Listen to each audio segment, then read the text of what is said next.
The following program deals with a controversial subject. The theories expressed are not the only possible interpretation. The viewer is invited to make a judgment based on all available information.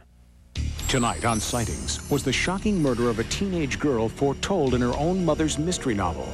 I had more or less written the story of our own true life horror story. And psychic contact with the dead girl helped solve the crime.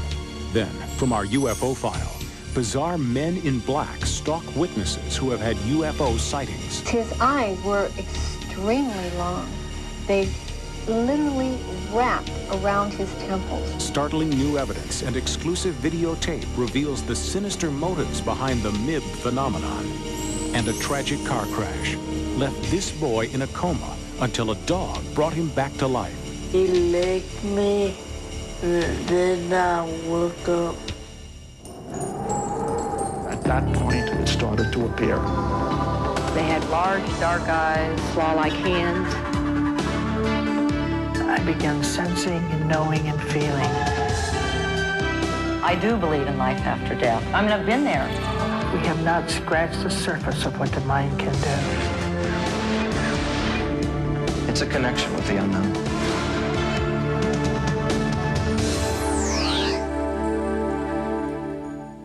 Welcome to Sightings. I'm Tim White. Although few psychic detectives have actually solved a crime, they can provide help to law enforcement and at least one important service to families of victims. One good lead from a psychic can often reopen a case where the police have reached a dead end. Psychic detectives have played an important role in the still unsolved murder of 18-year-old Caitlin Arquette. She was gunned down behind the wheel of her car in Albuquerque, New Mexico in July 1989. At first, police believed Caitlin was the victim of a random act of violence. But as investigators delved into the case, they soon realized there was nothing random about this murder. Even the most seasoned detectives were stunned by the strange twists and turns in this case. Psychic detectives provided intriguing leads, and eeriest of all, what appeared to be Caitlin's own attempts to reach out from the grave with information about her murderer. Crucial details allegedly from beyond directly paralleled those in a murder mystery written by her own mother. Under the pen name Lois Duncan, Lois Arquette is a successful mystery writer whose novels are filled with intrigue and terror. But there was no greater horror for Lois than discovering an uncanny link between details of her daughter's death and one of her own novels. I didn't put any connection together in the beginning at all.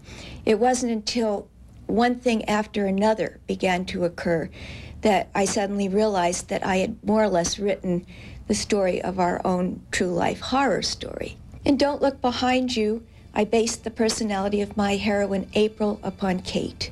April was chased by a hitman in a Camaro.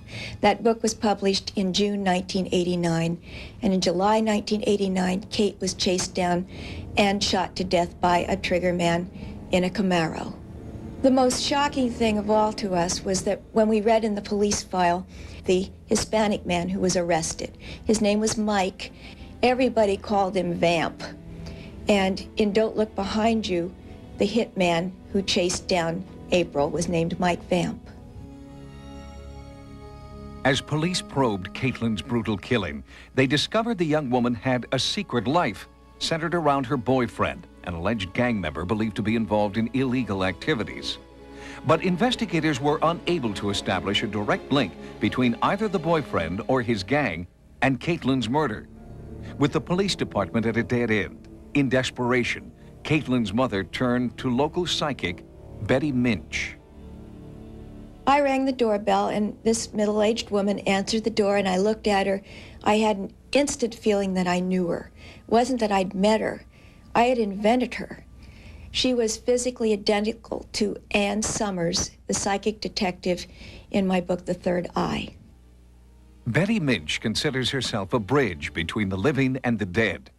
Minch claims she can pick up messages telepathically while in a meditative trance, channeling the words of the dead through the keys of her typewriter. Usually I get a lot of color moving in my head. Then out of that, sometimes there will come maybe an image. And that's when the words seem to want to start pouring into my head. It was a very clear contact with Caitlin. She was right there. We had the idea that Caitlin was in some kind of trouble, that there were other things going on that the family wasn't quite aware of. Amazingly enough, it appeared that Caitlin was conducting her own murder investigation from beyond the grave. Some of the messages Betty Minch claimed to be receiving provided police with important new leads. Investigators soon received an anonymous tip from someone who'd seen one of the Crime Stoppers posters the Arquette family had placed around Albuquerque. Arrests were made that proved psychic Betty Minch had been dead right. She told us that the people who were arrested would have been driving a lowrider car. There would be 2 men in the front seat, 1 in the back seat, that there would be no eyewitnesses, but that arrest would be made because the men would be heard bragging, that our best help might come from somebody in the media, and she identified who that person would be, an investigative reporter named Mike Gallagher. But there was insufficient evidence to hold the 3 suspects, and they were released. Desperate for more evidence, Lois contacted Noreen Rainier, a well-respected psychic detective from Maitland, Florida. Working with a police sketch artist, Rainier attempted to create a drawing based on impressions she claimed to be receiving from Caitlin. I have to get their scent. I have to pick up their vibes. And somehow something personal that was on at the time of the crime gives me more information. I can pick up the scent of Katie psychically. During Noreen's session, Lois listened in on the phone from 900 miles away. I was sitting in Albuquerque knowing that Noreen was doing this, and I knew what the alleged trigger man looked like because he'd been arrested. I was trying to concentrate on Kate, and I was saying, tell Mother why you were killed. Was it a random shooting, as the police think, or was it something else? Send me a symbol, send me a message through Noreen Rainier. And the picture Noreen sent me was a sketch of Mike Vamp, the hitman in Don't Look Behind You, exactly as he appeared on the jacket of the British edition of that book. Everything was there, even the little scar between the eyebrows. It's like seeing something had been copied from the jacket. And I just started to shake. I couldn't stop shaking. Lois was shocked. Caitlin had been the only member of the Arquette family to see the new book jacket of the British edition. I just was very confused when she was telling me I got some man on a book jacket, and I'm saying, what are you talking? But then it made sense that Kate was telling us it was a hit. It wasn't a random shooting. It was a planned killing. It wasn't random, and that's what we needed to know. Even more startling is a tape recording Noreen made as she supposedly channeled Caitlin's own description of her final hours. It's Noreen's voice, but Caitlin's words. I'm meeting somebody at a shopping center with a C in it. I went up the hill towards the north to that big place up there, to this, I want to call it the Desert Castle. There's just an important person there that I'm not supposed to know is there. I saw things that I shouldn't have seen. They had to make sure that there was no way I would ever talk, and this was a way of silencing me. My crime that was committed against me was to silence me. I'll never be silenced. I'm not a bad person. I'm just young, and I just was curious. I was a good daughter to your mother. I told you almost everything. Almost. The incredible revelations from psychics Minch and Rainier prompted Lois to write Who Killed My Daughter? And while the police have not yet solved Caitlin's homicide, Lois is encouraged by one psychic message Betty Minch believes she received. She said that Kate was sending a symbol, that the symbol was a wolf with a collar around its neck, its head jerked back, and the message was that Kate was very sure that the wolf who had been after her was soon to be caught and collared. The message was particularly significant to Lois, who originally entitled her book, One to the Wolves. I couldn't explain any of this. All I could say to myself was, it's happening. Somehow it's happening.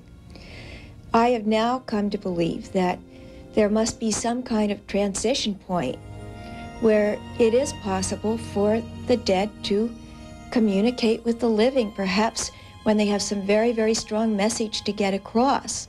I think Kate was killed because she was getting ready to tell the truth, and she couldn't do it herself, and now she wanted me to do it for her. Lois Arquette is hoping police or psychic detectives We'll soon find out what horrible facts Caitlin knew and who stopped her from telling the truth. Coming up next, the frightening Men in Black phenomenon surrounding UFO contact. I'm not afraid of them because they haven't done anything to us yet. But what are their motives? There have been a few cases where individuals have died under mysterious circumstances. And later, what miraculous power brought this boy back to life? Some believe it was this dog. UFO insiders call them MIBs. That's an acronym for Men in Black. These Men in Black are one of the least known and yet most disturbing elements of the UFO experience. The phenomenon is reported worldwide, and the stories that witnesses tell are remarkably similar. Seeing a UFO can be an exhilarating experience, but for some, that excitement soon turns into desperate paranoia. After a sighting, some witnesses report that they're threatened and harassed by mysterious thugs known to UFO investigators as MIBs, Men in Black.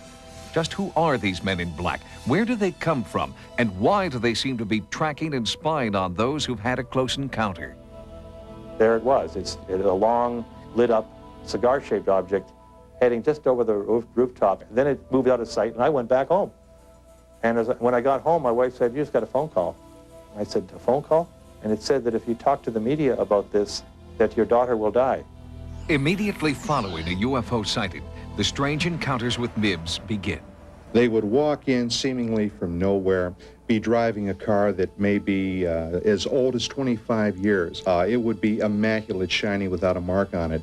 The individual, in several cases, drove down to the end of the street, turned, the guy ran down after them, and they were completely gone. Men dressed in black, driving black cars, reportedly follow and sometimes even threaten UFO witnesses, and their motives appear to be strangely sinister. Witnesses driving home from having lunch at a restaurant have reported seeing a UFO. Before they could get home, they had cars waiting for them, warning them not to talk about the case. An investigator was approached by a very Saturn-looking man. He said, "You know, people that look for UFOs sometimes find problems. There have been a few cases where individuals have died under mysterious circumstances." Reports of contact with MIBs seem to follow a definite pattern and occur throughout the world.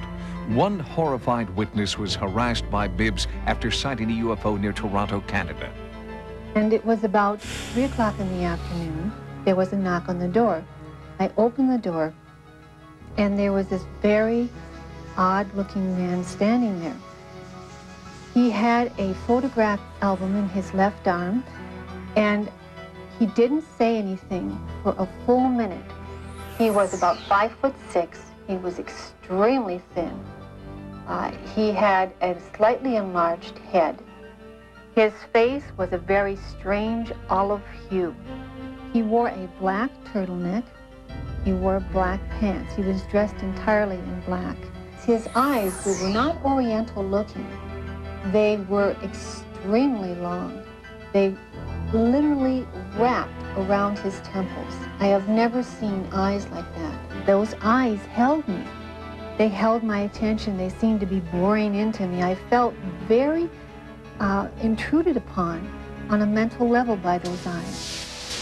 The Men in Black cases, for the most part, have stirred up great amounts of paranoia. In many cases, these people have attempted to pass themselves off either as government agents or in some cases Air Force officers.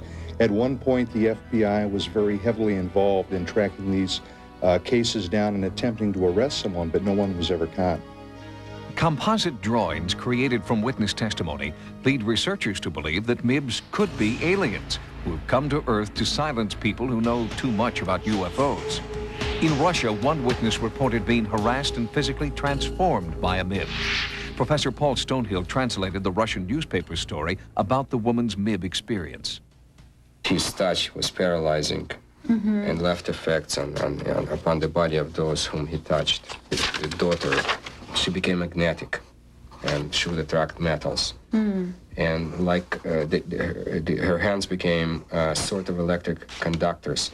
Her touch caused electric shock. This is taking place now because the article is from April of 1992. MIB encounters are so disturbing, investigators fear many valuable witnesses might never come forward. Those who do believe their lives are in danger and claim MIB surveillance intensifies when they contact the media. I think what has happened is they've gone to the black helicopters. So I think that the men in black have just left their black Cadillacs behind and taken up black helicopters. These helicopters, which have been described almost as a black Huey-type Army helicopter with no numbers visible, have appeared almost silently with no helicopter noise that you associate with it. Shirley and George Coyne are the Midwest directors of the Mutual UFO Network, MUFON, a UFO research organization. The Coynes claim that they are being tailed by this silent black helicopter devoid of the necessary FAA identification numbers. This video, shot by Shirley Coyne, is the only footage of an alleged MIB encounter. Well, this is the day we had a meeting, and the copter met us about halfway between Flint and Flushing and followed us all the way to our meeting place. I'm not afraid of them because they haven't done anything to us yet. And I feel the more vocal I am, the less they're going to do. Is it possible that aliens with a secret agenda are harassing UFO witnesses? Or could MIBs be cleverly disguised humans trying to silence those who've had close encounters? Investigators continue to search for answers.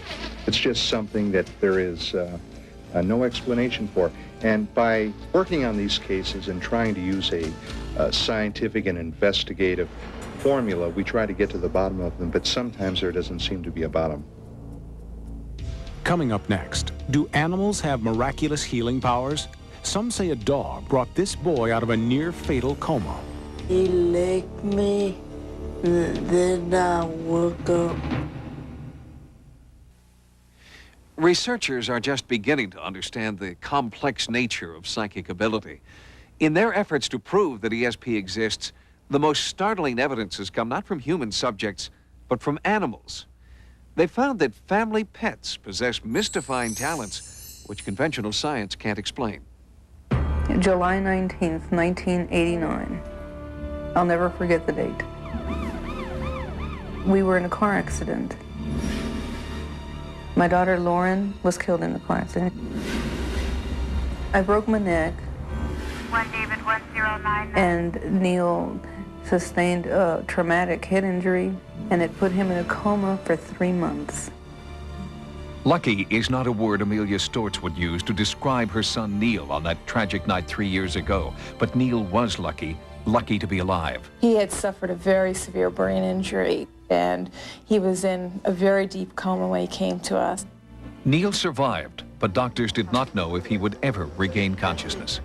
He could have been in it forever. That would be a vegetative state. And what happens in a vegetative state is that their brainstem kind of kicks in and takes over their heart and lungs and their gastrointestinal system, and their eyes are open and they have sleep-wake cycles, but they don't have the ability to follow commands and they're not aware of their environment.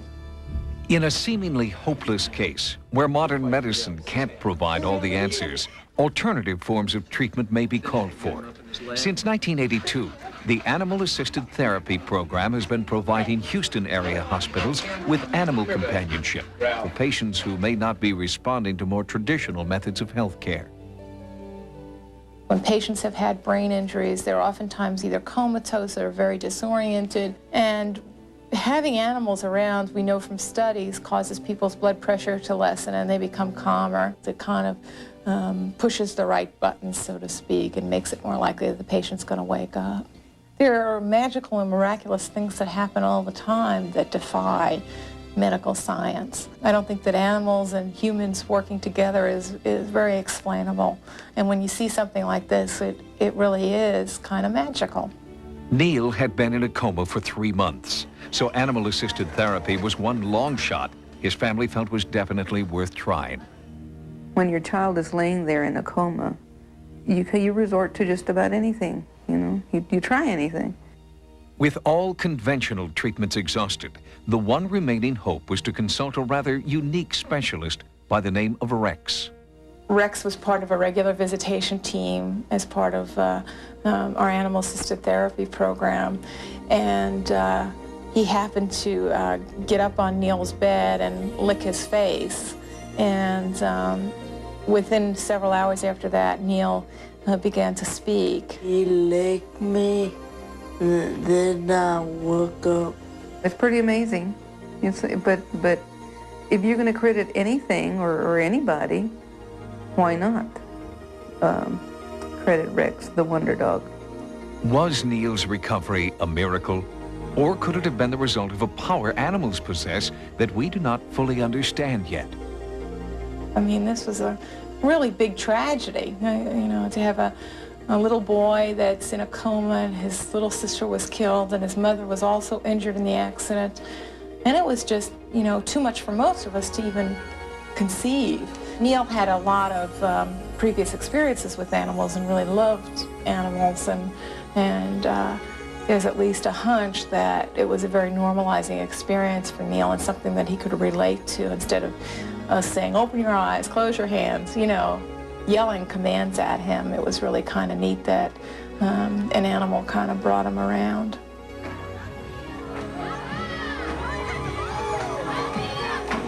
The extraordinary and inexplicable bond between humans and animals. Researchers are just beginning to study it. But Neil Stortz has already found his proof in a magical friend named Rex. Rex is a hero because he woke me up.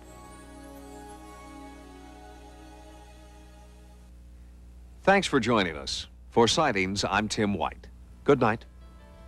Next time on Sightings. There were 15 who died. Has a New Jersey highway been cursed? And bizarre hauntings in California. And all of a sudden, the CDs started flipping by themselves. On the next Sightings. Get ready for the summer season premiere of 90210. New episodes on a new night, beginning this Wednesday, followed by an all-new Melrose Place. And tomorrow, real drama, real danger, real excitement. You can find it all on Cops and Code 3. Coming up next, Hidden Video.